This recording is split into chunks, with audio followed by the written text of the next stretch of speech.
eu acho perigoso todo mundo generalista, todo mundo faz um pouquinho de todo, porque é aí que se perde justamente a excelência, né? Porque as pessoas têm dificuldade de conviver com pessoas que performam em alto nível. Claro que tem, porque uma pessoa que performa em alto nível está sempre questionando o resto. Confiança no ambiente de trabalho se ganha mostrando o resultado. Uma vez que você tem a confiança das pessoas, que fala, ó, essa pessoa realmente prometeu, entregou, né? E tá documentado tudo. Qualquer outra mudança que você vai propondo, já fica um pouco mais aberto. Até que você já tá num ponto de nível de confiança que não precisa mais também explicar as mudanças que você está fazendo, o porquê, ou quais são as suas hipóteses. Mas eu acho que as mulheres, a gente precisa demonstrar mais.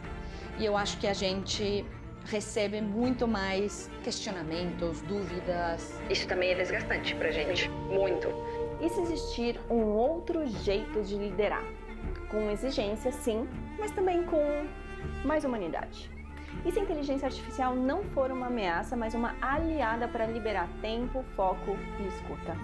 Hoje eu converso com Maria Aguayo, Senior Director de Marketing da Gênesis para a América Latina. Ela lidera times multiculturais em um dos setores mais acelerados do mercado: tecnologia, inteligência artificial e experiência do cliente.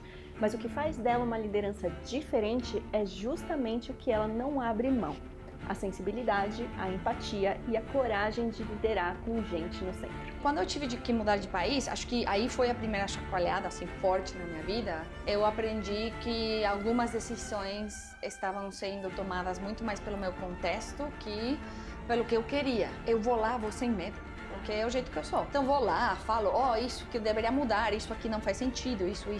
Você tem alguma estratégia que você utiliza para introduzir essas conversas mais difíceis? O Liderança Insana é um projeto feito para quem lidera ou está se preparando para o próximo passo de carreira. Mas nada disso existe sozinho. Aqui a gente reúne especialistas, experiência real e conversas profundas para construir um conteúdo sólido, atual e aplicável. E a sua contribuição é muito valiosa para que esse projeto cresça e alcance ainda mais líderes. Curta esse episódio, siga o canal e continue com a gente. Maria Aguayo! Gente, minha amiga, tá? Já vou avisando. Não falem nada sobre ela porque eu estou de olho. Obrigada por ter vindo, obrigada por ter tomado o tempo precioso da sua agenda super concorrida para estar aqui com a gente. Estamos muito felizes de poder ouvir você. Eu adoro as coincidências que se deram pra gente ficar junto e pra gente conversar. Sempre sou feliz quando estou com você. Que bom. Gente, a Maria é mexicana. Eu conheci ela no México e virou minha amiga do coração, uma mulher que eu admiro muito. E ela vai falar um portunhol, então vocês se esforcem para entender tudo, ok? E fica tranquila, qualquer coisa a gente legenda também a sua 100%. parte. Fala livre do jeito que você quiser, tá bom? Então, Maria, vou começar perguntando um pouco para você como é que você foi parar no mundo corporativo. A gente tem muitas mulheres que assistem a gente, profissionais em geral que assistem a gente, mas na sua maioria mulheres, e queria que você contasse um pouco de como você foi parar no mundo corporativo. Eu acho que esse sempre foi o caminho que eu queria tomar.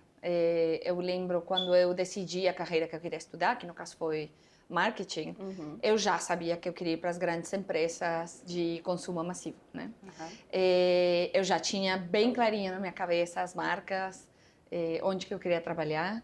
Então, desde sempre foi 100% intencional para mim a entrada no mundo corporativo e também ter ficado, né? Eu acho que meu perfil sempre se adaptou muito bem e, aliás, eu tenho tido a sorte de trabalhar em várias empresas que estavam num ponto onde precisava de crescer, então era meio que intrapreneurship, kind of, mas dentro do corporativo. Então toda a segurança, o aprendizado, o crescimento que o corporativo dá, junto com a liberdade de criar, sempre foi uma coisa que eu me dei muito bem em meu perfil, simplesmente acho que surgiu assim. Foi acontecendo naturalmente, Sim. né? Sim.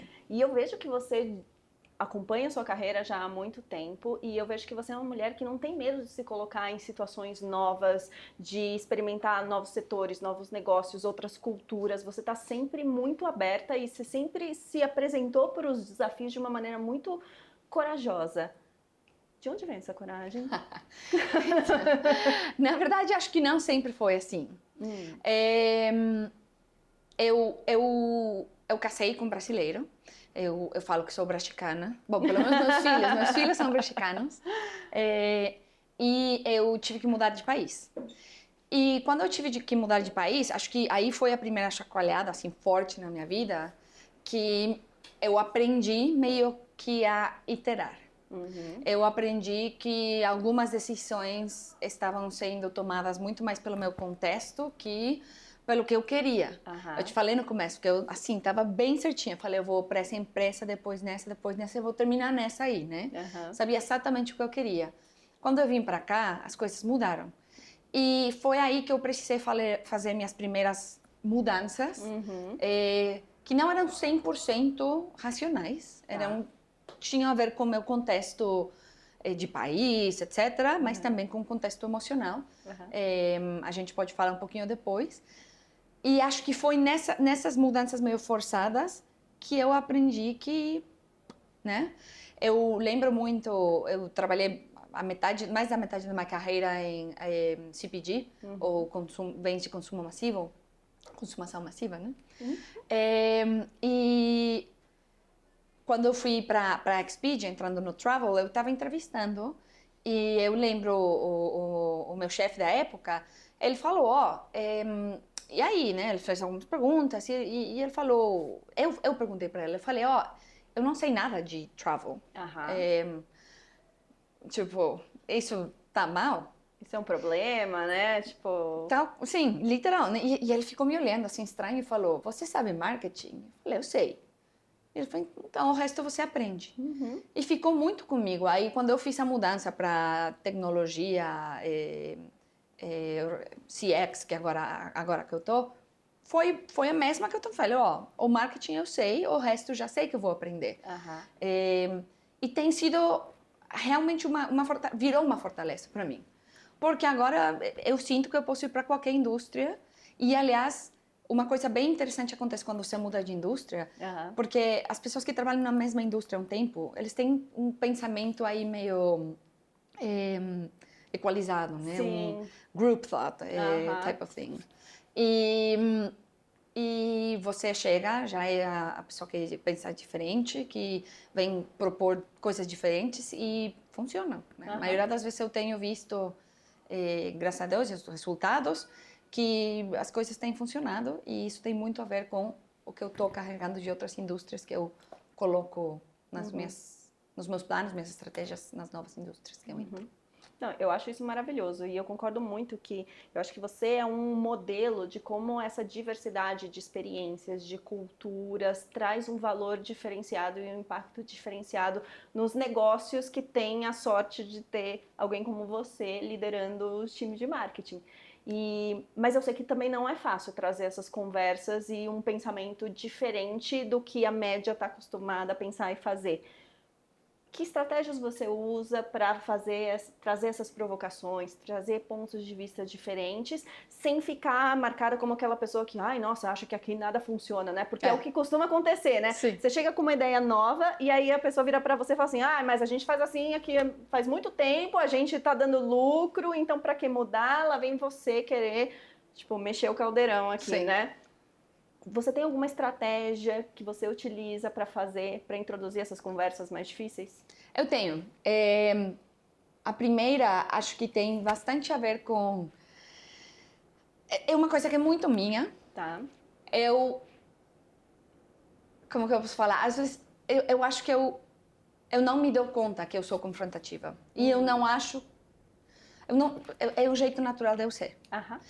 E quando isso acontece...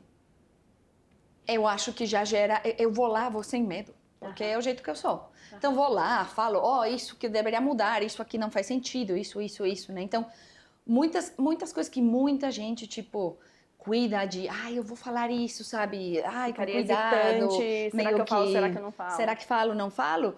para mim é natural, né? Então, acho que assim, a convicção com que eu falo as coisas já ajuda, né? E jamais sendo assim para estruturas. Eu sempre gosto de colocar uma hipótese, testá-la e mostrar, né? Essa é uma coisa que você sempre vai ver comigo, com os times que trabalham comigo. Eu sempre vou. E tudo isso tem que ser rápido. Você chega lá, já vê um problema e fala, eu tenho uma hipótese que tem esse problema e eu quero de X tempo, 3 meses, 6 meses, 1 ano para provar, né?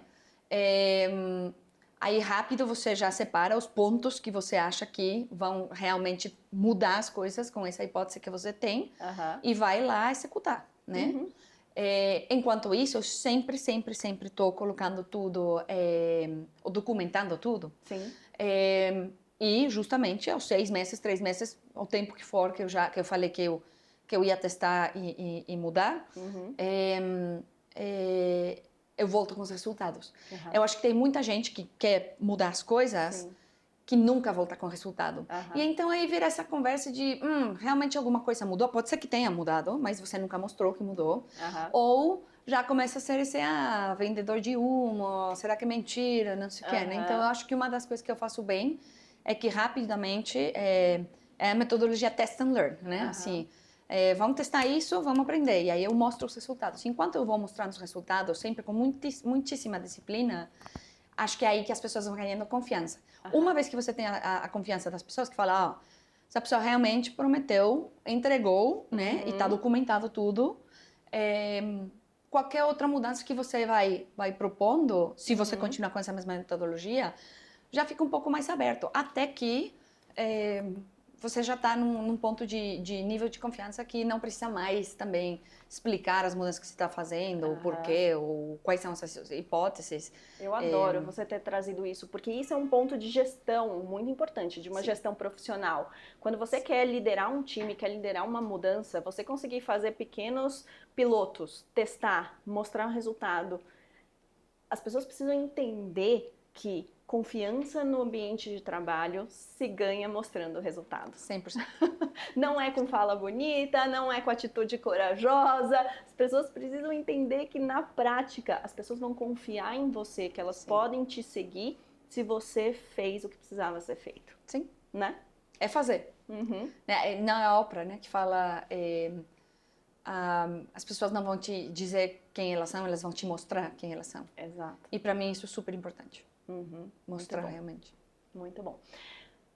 Quero falar um pouquinho dessa transição de gestor para líder, porque é um momento importante da carreira de qualquer profissional do mundo corporativo, à medida que você faz as coisas acontecerem dentro de um determinado espaço, um espaço que você domina, que você já atuou há muito tempo e que depende só de você. E quando você passa a liderar e ter que conseguir resultado através das pessoas, tem uma mudança grande aí, onde muita gente fica patinando muitas vezes e às vezes falha. Sim. Como foi isso para você, a sua mudança de gestora? Eu sei que faz muito tempo, mas enfim, você se lembra desse momento na sua carreira e o que você teve que aprender mais rápido para fazer melhor essa transição? Sim, então foi como muitas coisas na minha vida. Na verdade, eu me considero com muita sorte, né? E foi um negócio assim, eu nem pedi e chegou. Eu lembro, eu tava no escritório esse dia e aí chegou o country manager e falou, os 3 headcounts da sua área foram aprovados. E quais headcounts? Eu não tinha pedido nada. Eu pedi alguma coisa? Eu era individual contributor, né? E ele falou, não, é que realmente eu acho que você está fazendo trabalho bem, aí eu pedi para você. E eles foram aprovados. E eu, ok. Né? Então, eu fiquei sabendo esse dia que eu ia ser gestora de 3 pessoas. Olha. E falei, ok, vamos nessa, né? E acho que o que eu fiz certo e que eu continuo fazendo bem realmente eu escolho as melhores pessoas e as que são especialistas no que elas fazem. Então, eu posso te falar, eu sei de digital marketing, eu não sou uma experta em digital marketing e eu vou, sem dúvidas, contratar o melhor. E eu não tenho medo de falar isso. E eu não tenho medo dessa pessoa me mostrar, sabe? E eu não tenho medo de aprender com essa pessoa. Então, eu acho que isso é chave. Eu acho que muitos gestores chegam justamente quando você faz esse pulo, né? Aham. É porque você vai pegar mais times. Sim. Quando isso acontece, você tem, não sei, 8 anos de carreira, 10 anos. Você não pode ter passado por todas as áreas que a sua profissão toca, Exige. né? Não pode. Então, algumas delas você tem que deixar para alguém que sabe mais que você. Uhum. Então, eu tenho feito isso, contratar sempre as melhores pessoas e deixar, tipo, o campo livre para essa pessoa exercer o que ela faz melhor. Eu acho perigoso. Eu sei que dependendo da organização, pode ser que se precise às vezes, mas eu acho perigoso todo mundo generalista. Todo mundo faz um pouquinho de tudo. Sim. Porque é aí que se perde justamente a excelência, né? Então todo mundo fica meio... Você é o diretor, o máximo em eventos, então vai, né? Não, então eu tento sempre ter no meu time especialistas para dar esse salto, essa essa aceleração aí. no performance, certeza. Acho E eles que trabalharem também juntos, né? Um com os outros. Você já passou por alguma situação no trabalho onde as pessoas questionaram a sua competência pelo fato de você ser mulher? Quem não? Não. Você conhece alguma mulher que não? Isso porque ela é minha amiga e eu sei que a resposta é assim. Não é, foi uma pergunta aleatória. Não, certeza. Muitas coisas já foram questionadas. Já foi questionado se eu poderia cumprir com um novo cargo que eu estava procurando, porque ia precisar de bastante viagem, e se eu tinha 2 filhos já na época, ou não lembro, mas com quem que eu ia deixar as crianças. Né? Que ninguém pergunta isso pro pai, ninguém. Mas todo mundo pergunta isso pra mãe. Ninguém. Todo mundo pergunta isso pra mãe. Então, você vai conseguir mesmo tendo filhos, viajar, etc. Então, essa foi uma. Eu acho que nem sempre é explícito como esse dia, que literalmente foi essa a pergunta. Mas eu acho que as mulheres, a gente precisa demonstrar mais. E eu acho que a gente recebe muito mais questionamentos, dúvidas, e isso também é desgastante pra gente, Sim. Muito. Eu tenho aprendido a lidar com isso, eu tenho um caráter forte e eu acho que eu me posiciono de novo depois de criar confiança, etc. Mas chega um momento também onde esses questionamentos são super infundados, porque realmente não é sobre o trabalho que você está fazendo, não é sobre a sua área de expertise, é sobre qualquer coisa, né? Assim, e quando vira isso, aí é difícil. Às vezes é sobre a própria pessoa, é sobre ela defendendo o território dela, é sobre ela tentando justificar um gap dela, tentando fazer um seu aparecer do nada, e sendo que ele não tá lá. Tem muito disso no mundo corporativo, infelizmente, né? Tipo, as pessoas têm dificuldade de... Você sente isso? Eu vou fazer uma afirmação aqui, se você sente, que as pessoas têm dificuldade de conviver com pessoas que performam em alto nível. Claro que tem. Porque uma pessoa que performa em alto nível está sempre questionando o resto. Uma pessoa que entrega o que promete que vai entregar shines a light naqueles que não estão entregando o que deveriam entregar, né? Sim. Então, o fato de você assistir e já estar lá, já coloca algumas pessoas desconfortáveis. E eu acho que, enquanto você vai crescendo mais no mundo corporativo, isso também vai piorando, né? Porque Sim. todo mundo fala, vira mais politicagem, né?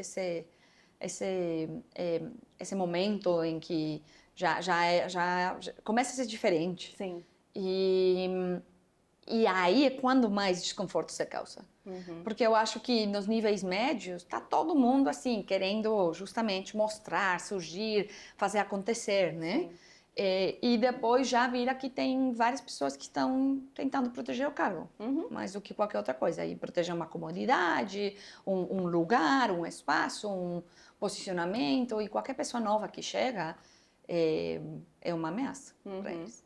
Nossa, eu tive um time que... Eu já tive times de diferentes níveis, muito bons, médios. E eu lembro quando eu tinha um time que era muito bom e dava pra gente ter esse tipo de conversa, a gente falava assim, vamos lá na reunião desestabilizar a mediocridade. Desestabilizar a mediocridade. Sim.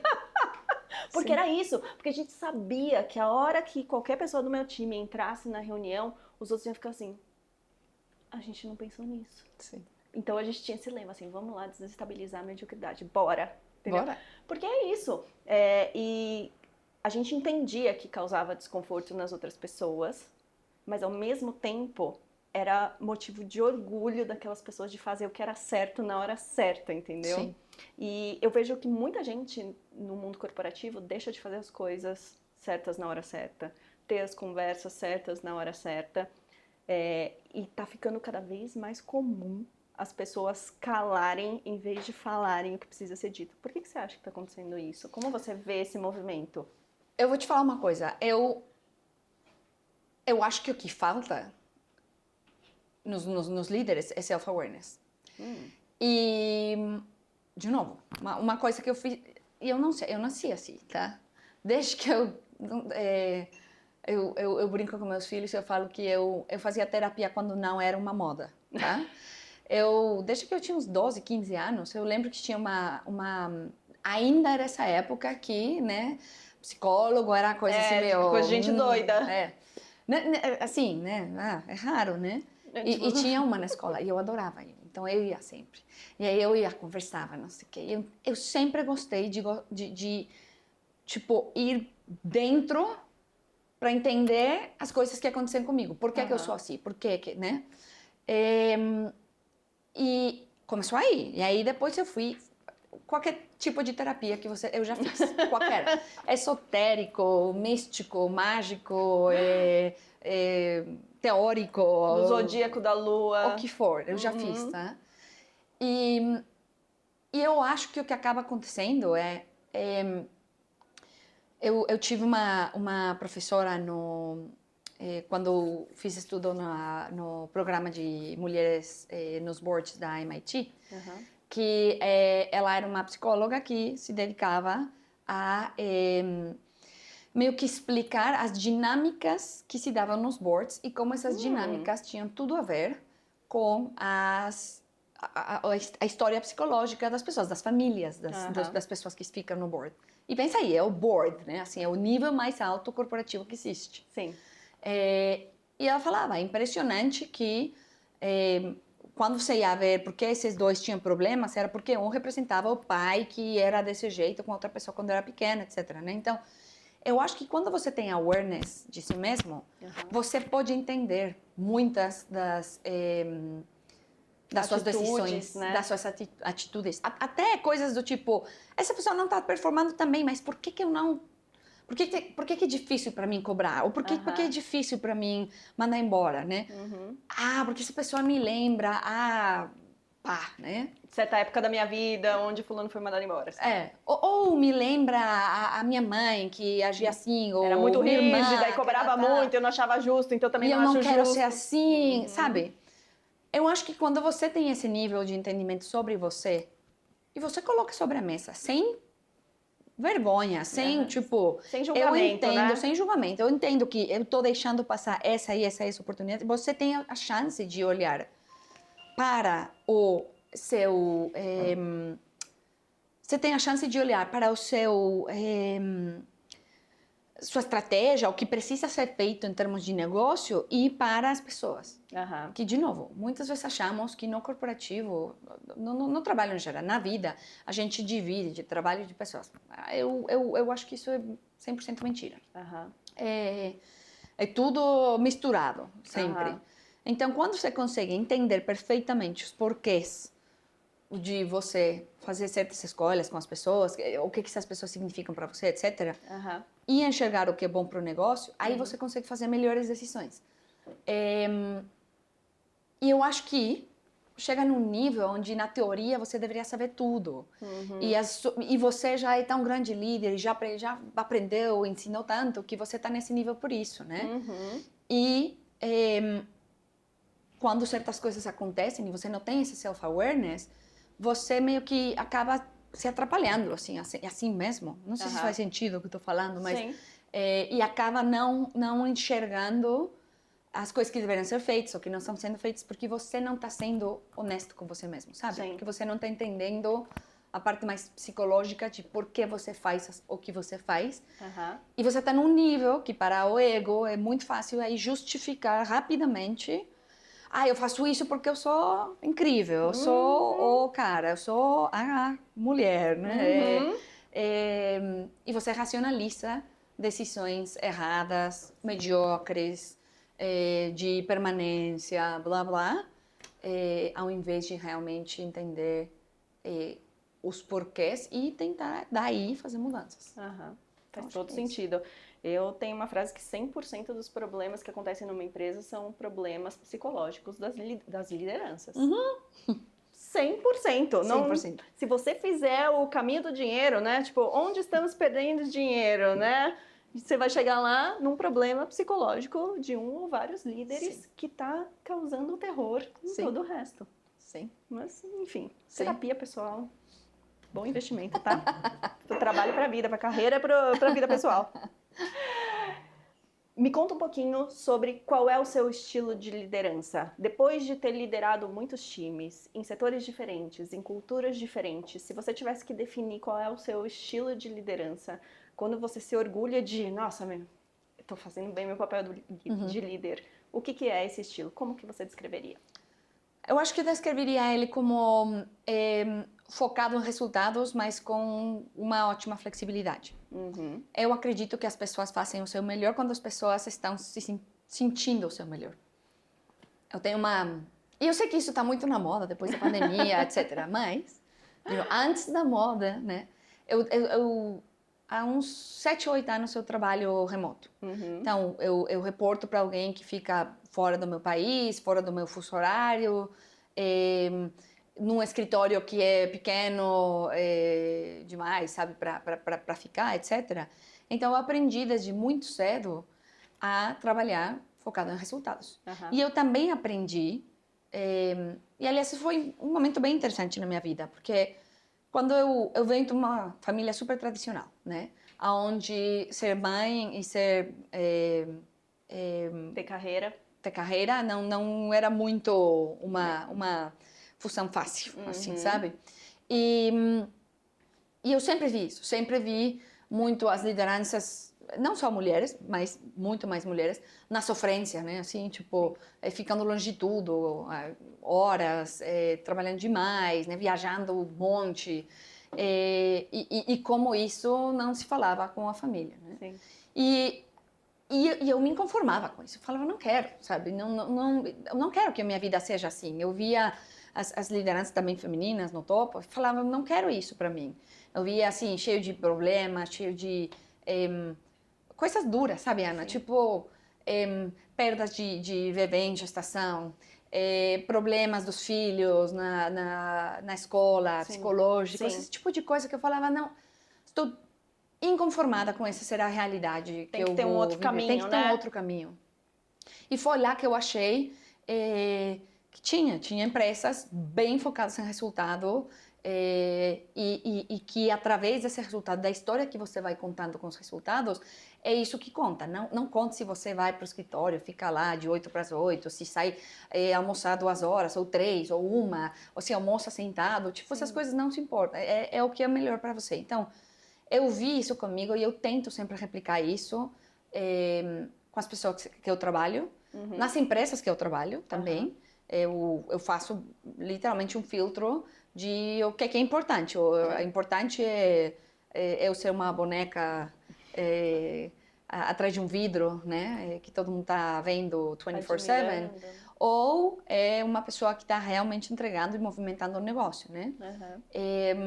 Então é isso, eu sempre tento entregar para os meus times flexibilidade inteira para eles viverem a vida com as prioridades que eles queiram, mas muito, muito clara em resultado e muito, muito clara nos avanços que a gente faz como time. E eu acho que faz todo sentido, porque quando a gente fala de bem-estar no trabalho, eu sempre falo isso em todas as minhas palestras e treinamentos. Não existe bem-estar no trabalho numa empresa que não entrega resultado. Só existe bem-estar no trabalho se todo mundo está seguro de que aquele é um lugar onde vale a pena você continuar investindo seu tempo e sua energia porque está rendendo frutos. Então, se a empresa começa a ir mal, gente, é o resultado que vem primeiro, porque senão você não consegue garantir o bem-estar das pessoas. Existe empresa que dá resultado às custas do bem-estar das pessoas? Existe também. É sustentável? Não, nem muito. Sim. Não, muito. Não, tem que trocar as pessoas. Exatamente, A cada tempo. você tem que trocar as pessoas. Mas não existe bem-estar sem resultado. O contrário não é verdadeiro, né? Existe resultado sem bem-estar, mas bem-estar sem resultado não existe. Então, quando você é líder, que você pega muito dessa sensação, né? Quando você é um líder, você fala assim, gente, eu dou total flexibilidade. Desde que entregue resultado, esse é o certo a ser dito. Porque bem-estar corporativo não existe em empresa falida. 100%. 100%. E eu acho que mais uma qualidade da liderança que eu tento levar sempre para frente é também vulnerabilidade. Eu sou super aberta e, porém, também eu sou muito muito horizontal no meu jeito de trabalhar. Justamente o que eu te falei, né? A gente somos pessoas. Todos nós estamos trying to figure it out, né? E aceitar que você está cansado, que você não sabe. Para mim, uma coisa que me chama muito a atenção, assim, de uma pessoa é quando eu... E aí, isso não sei o que, fala, ó, eu não sei, mas eu vou olhar e eu volto com você. E volta. Sim. Isso, para mim, eu falo, nossa, essa pessoa eu quero perto de mim. Sim. Eu não aguento o... Dá 3 voltas, não sei o quê. Tudo. Eu acho que o crescimento constante, além também do bem-estar das pessoas, vem quando você aceita que todos nós estamos aprendendo coisas novas. E mais ainda, em, por exemplo, contextos como o que eu estou agora, que é tecnologia. É rápido demais. Tipo, IA, né? Por exemplo, tá todo mundo falando muito sobre IA. E o diretor, o diretor de Microsoft, México, ele é um grande amigo.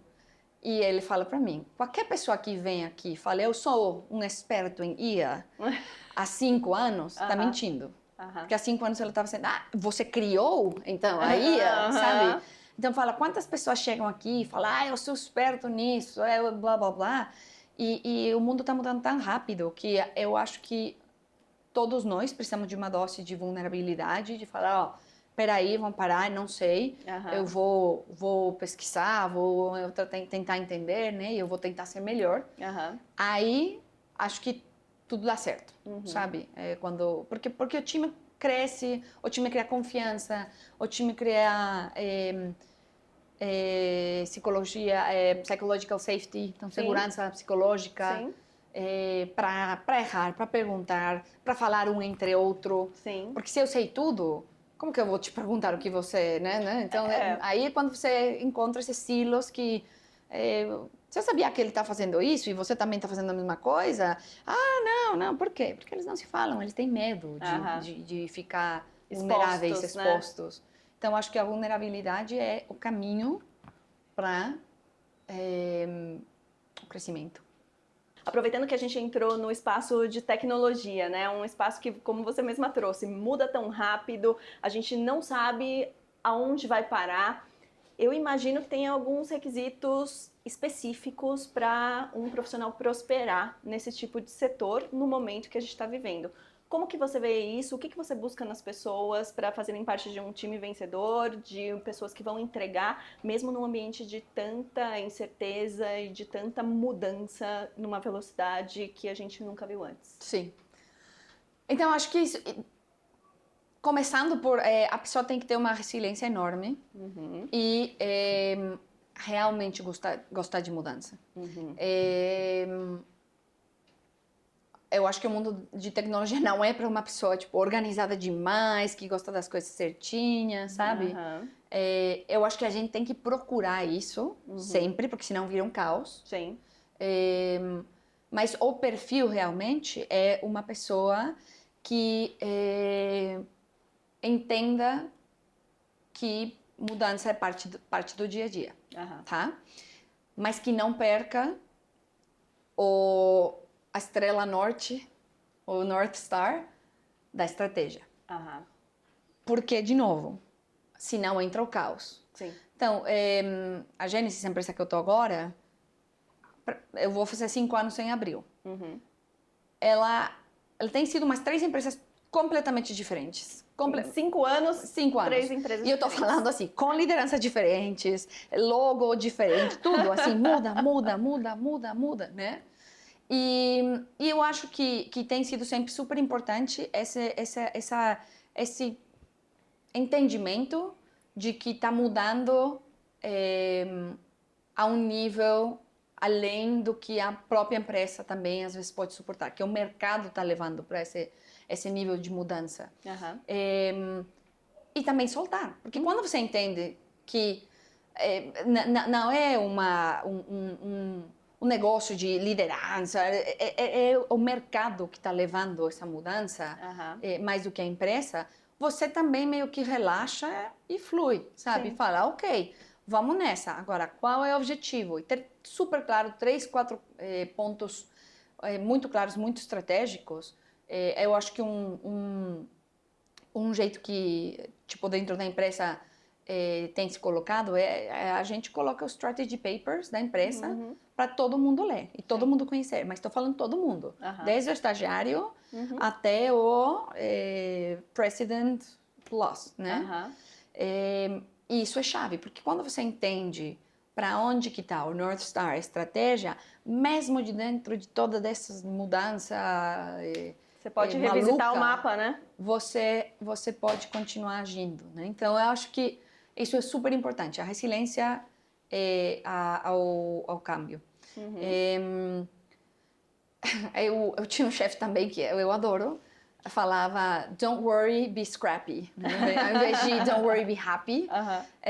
Eu acho que também tem que ter disso, tem que ter a gente tem 8 das 10 respostas que a gente precisa, mas vamos nessa. Vamos com essas 8 respostas que a gente tem e vamos nessa.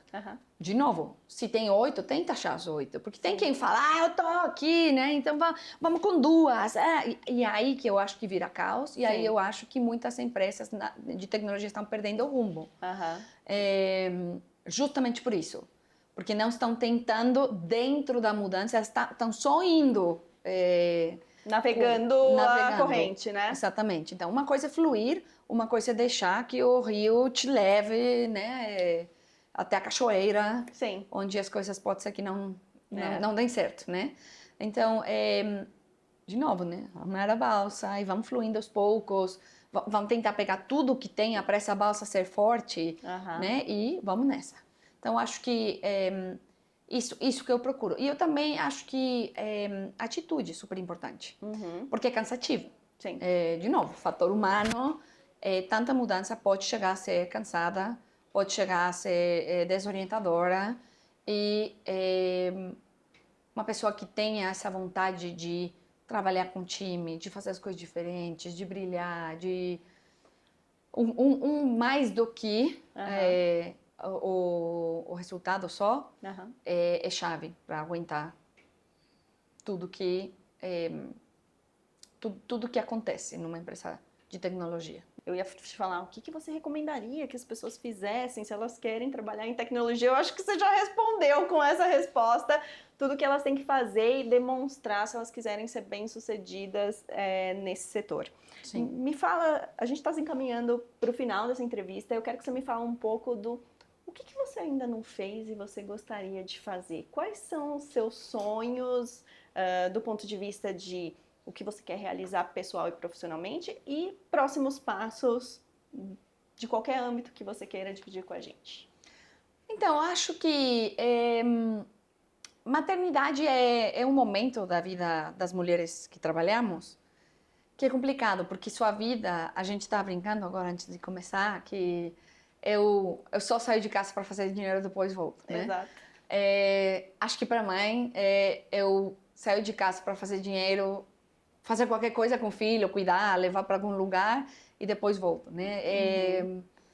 Não, eu acho que a gente para por um tempinho de cobrir algumas partes mais sociais da nossa vida, mais de impacto, mais de o que você vai deixar para o mundo, vamos falar, porque você está muito dentro de casa. Sim. E eu acho que é isso que me faltaria, o que eu estou tentando construir ultimamente. Eu quero, agora que meus filhos estão ficando um pouquinho mais velhos, ainda são bebezinhos, mas um pouquinho mais velhos, 8 e 5. E agora eu tô vendo um pouquinho mais de tempo, é isso. Eu quero criar espaços onde eu possa realmente colocar tipo, meu talento para o mundo, para o bem, para alguma coisa além do meu próprio desenvolvimento no corporativo, sabe? Então, isso que tá muito na minha cabeça, muito top of mind para mim. E também me expor um pouquinho mais, tá? Obrigada, porque você tá ajudando nesse aí, agora mesmo. E me expor um pouquinho mais, porque, de novo, né? Você ficar muito fechado e eu quero continuar compartilhando as coisas que têm funcionado para mim, que poderiam funcionar para outras mulheres, continuar inspirando também, sabe? Acho que às vezes a gente não se dá conta das coisas que a gente pode criar e pode criar com as pessoas, né? influenciar. E eu queria fazer um pouquinho mais disso. Há um tempinho atrás, uma ex-funcionária minha veio me falar, eu sempre fiz questão, quando eu estava amamentando meus filhos, de não tirar a câmera. Tá. Obviamente não dava para ver, mas era claro que eu estava pegando um bebê, né, e tava uma cabecinha de um bebezinho, né, Sim. e depois eu pegava o bebezinho, e eu sempre fiz questão de mostrar, porque eu falei, eu não vou esconder meus filhos, eu vou mostrar que eu sou mãe e que eu tô aqui, sabe, delivering e bem por cima do que é esperado. Você esperaria numa situação como essa, né? Num momento de vida como esse. Eu tô cuidando desse bebezinho aqui, né? E um tempinho atrás veio ela e falou, você não sabe, agora que eu tive minha filha, quanta segurança eu tive de mostrá-la, tipo, na câmera, né? No Zoom. E eu acho que se todas as mulheres fazemos isso, umas por outras, a gente multiplica. Sim, mas às vezes a gente fica fechado nos problemas, nos seus filhos, com todas essas cargas impostas pela sociedade, acho que a gente às vezes esquece de ir lá para fora e espalhar essa luz. Sim. Então, isso que eu quero. Que máximo! Nossa, você nunca tinha me contado isso. Adorei. E eu acho que faz muito sentido, porque durante muito tempo nós fomos ensinadas que liderar é agir como um homem. Sim. A maioria das características que você descreve quando você pede para uma pessoa imaginar um líder são características associadas ao masculino, né, ao mundo masculino. E quando você começa a construir um novo estereótipo de liderança, uma liderança feminina, uma liderança vulnerável, uma liderança que não tem medo de mostrar o feminino, né? Sim. Não tem medo de demonstrar a compaixão, a empatia, de se doar pelo outro. O outro pode ser alguém do seu time, pode ser o seu filho em determinado momento. Sim. Eu acho que isso começa a construir um novo território na cabeça das pessoas do que esperar de um líder bem-sucedido, de um líder de alto rendimento. Sim. E pode saber que você tem inspirado muito mais do que a sua ex-funcionária, você tem inspirado muitas mulheres no mundo corporativo, no mundo de tecnologia, na América Latina toda. Tem muita gente que olha para você para ver como deveria ser, o que eu deveria fazer. E eu quero mais uma vez agradecer por você ter vindo compartilhar um pouco dessa visão e da sua história pra gente, que vai inspirar agora muito mais gente ainda. Gratidão minha. Obrigada. Se alguém quiser continuar essa conversa com você, Maria, entrar em contato com você para qualquer coisa, deixa aqui para essa câmera como que é o melhor jeito de entrar em contato com você. Claro que sim. Então, acho que meu LinkedIn é a melhor forma de entrar em contato comigo. É Maria Aguayo, com Y. Y. Com Y, Y. E só manda aí um toque que eu vou estar muito feliz de conhecer vocês. Bem. Muito bem, obrigada mais uma vez. Obrigada. Se você chegou até aqui, provavelmente já entendeu uma coisa. Liderar não é simples. E não deveria custar a sua sanidade. No Liderança Insana, você vai encontrar conversas com líderes, empreendedores, executivos e profissionais que tomam decisões difíceis no mundo real. Aqui a gente fala sobre liderança, carreira, dinheiro, cultura, poder e escolhas que impactam pessoas e negócios, sem discurso pronto e sem romantizar a exaustão. Esse canal é para quem quer resultado, mas também quer clareza, maturidade, consistência para sustentar resultados ao longo do tempo. Aqui a gente pratica a liderança insana, liderar com estratégia, com consciência e humanidade, sem perder a sanidade. Eu sou Ana Seneviva, bem-vindo ao Liderança Insana.